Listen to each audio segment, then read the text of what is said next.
Kita beralih ke informasi yang lain. Saudara, Dinas Pemberdayaan Perempuan dan Perlindungan Anak DP3A Aceh mencatat kasus kekerasan terhadap anak terlapor melalui sistem informasi online sebanyak 634 kasus. Sementara DP3A meyakini bahwa masih banyak kasus kekerasan pada anak di Aceh yang tidak terlapor.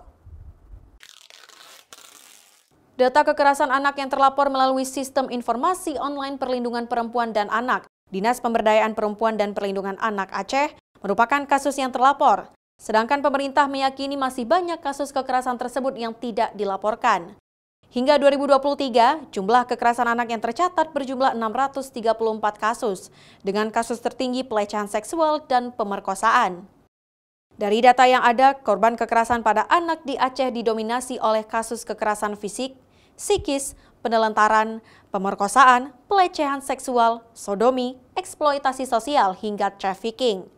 Sedangkan pelakunya kebanyakan dilakukan oleh orang terdekat korban. Jadi bentuk-bentuk kekerasan yang paling tinggi itu kekerasan psikis dan kekerasan fisik.